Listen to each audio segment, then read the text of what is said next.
नहमदुहु व नुसल्ली अला रसूलिहिल करीम अम्मा बाद फ़ाऊज़ु बिल्लाहि मिनश शैतानिर रजीम बिस्मिल्लाहिर रहमानिर रहीम। एक बहुत नाजुक मसला, बहुत सारे बहन भाई ये सवाल करते हुए पाए जाते हैं कि हमने अपनी बीवी को या अपने शोहर को बहुत ज्यादा समझाने की कोशिश की, गलत कामों से, बददिमागी से, बेवकूफ़ी की हरकत से, लेकिन उसे कोई समझ नहीं आती। अब ऐसी सूरत के अंदर क्या किया जाए?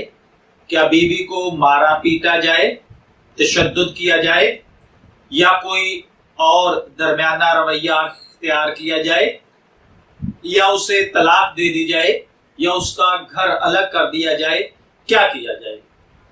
तो देखिए, इसके लिए मैं आपसे बहुत ही प्यारा अंदाज जो कि कुरान पाक ने बताया है वो अर्ज करूंगा कि अगर बीवी से खिलाफ शरा या खिलाफ तबा उमूर पेश आ जाएं तो सबसे पहला उसूल जो कुरान पाक ने हमें दिया है वो है कि औरतों को जुबानी तौर पर समझाया जाए, प्यार मोहब्बत से, अकली दलीलों के साथ, कियास के साथ, हुदूद और कुयूद के साथ, मोहब्बत के साथ उसको तंबीह की जाए।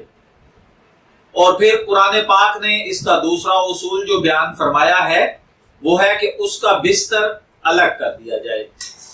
कुरान पाक के अंदर इरशाद बारी ताला है, सूरा निसा की आयत नंबर 34 में अल्लाह ताला फरमाते हैं, जो औरतें ऐसी हों कि तुम उनको उनकी बददिमागी का एहतमाल रखते हो तो उनको पहले नंबर पर जुबानी नसीहत करो, अगर ना माने तो उनके लेटने की जगह को तन्हा छोड़ दो और उसको मारो नहीं। फिर अगर वो तुम्हारी अतात शुरू कर दें, यानी अगर वो तुम्हारी इन हरकत की वजह से भी वो बाज ना आए तो फिर उनको मारने की हद है। वो मैं आगे चल के अर्ज करूंगा कि क्या मारना है, कैसे नहीं, और बीवी को किस तरीके से आप मार सकते हैं। ये जो जालिमाना तशद्दुद किया जाता है ये इस्लाम में नहीं है, ना ही इस्लाम इसकी इजाजत देता है। अब यहाँ पर है कि वो अगर अल्लाह की और तुम्हारी अतात शुरू कर दे तो उन पर अब ज्यादती करने के बहाने ना ढूंढो। और ये कुरान पाक की आयत नंबर 34 के अंदर है। अब इसका मतलब ये है कि औरतों की तरफ से अगर नाफरमानी हो जाए तो पहला दर्जा उनकी इस्लाह का ये है कि उन्हें नरमी से समझाया जाए, जैसा कि अभी मैंने अर्ज किया कि प्यार से, मोहब्बत से, अखलाकी तौर पर जैसे भी मुमकिन हो सके आप अपनी बीवी को समझाने की कोशिश कीजिए।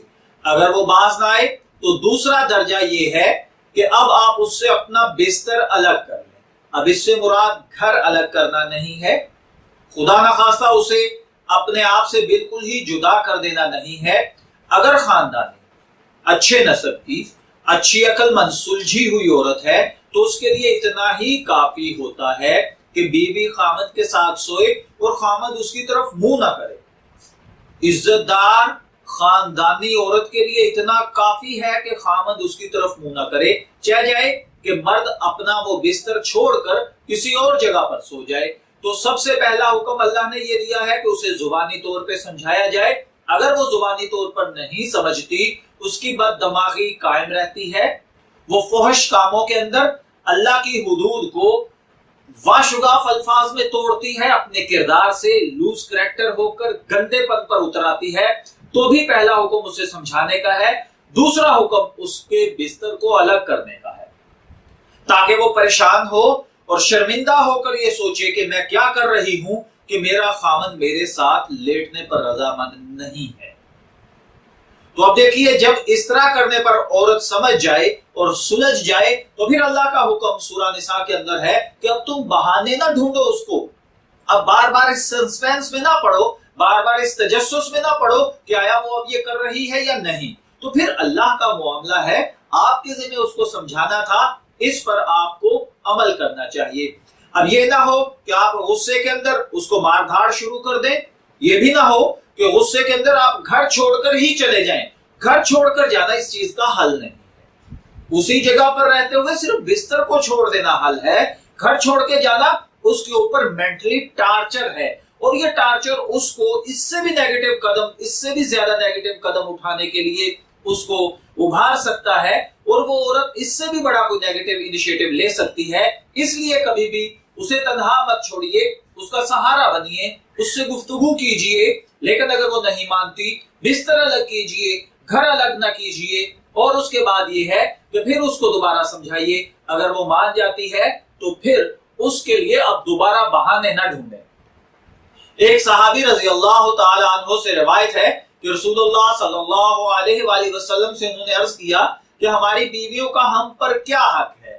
تو آپ صلی اللہ علیہ وآلہ وسلم نے فرمایا, جب تم کھاؤ تو انہیں بھی کھلاؤ, جب تم پہنو تو انہیں بھی پہناؤ, اور چہرے پر مت مارو, چہرے پر مت مارو, انہیں برا مت کہو. اگر اس سے علیحدگی کرنا چاہو تو صرف اتنی کرو کہ بستر الگ کرو, مکان الگ نہ کرو. دیکھیے اس کے اندر حضور صلی اللہ علیہ وآلہ وسلم نے بہت قیمتی موتی جو ہیں وہ ہمیں عطا فرمائے ہیں کہ سب سے پہلے جب تم کھاؤ تو وہی چیز اپنی بیویوں کو بھی کھلاؤ.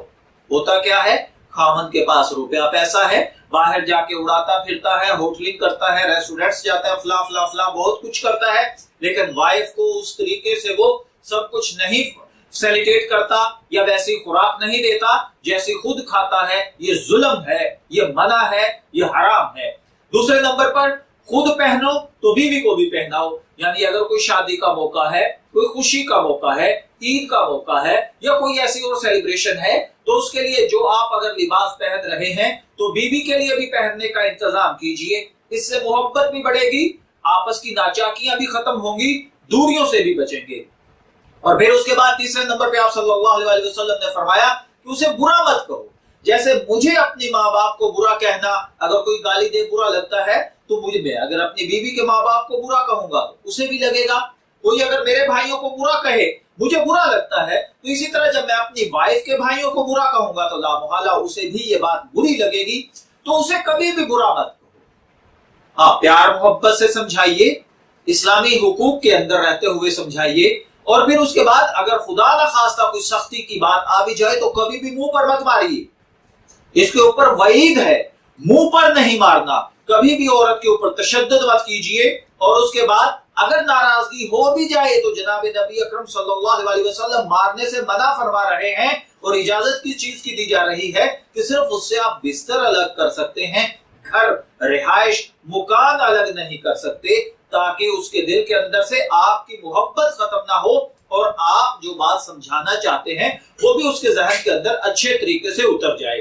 میں دعا گو ہوں کہ اللہ تعالی ہمیں آپسی مسائل کو پیار محبت کے ساتھ حل کرنے کی توفیق عطا فرمائے, اور جو لوگ تشدد پر اتر آتے ہیں ان کو اس چیز سے بچنے کی توفیق عطا فرمائے. اجازت چاہیں گے, پھر ملیں گے کسی نئی انفارمیٹیو ویڈیو کے ساتھ. تب تک کے لیے اللہ حافظ.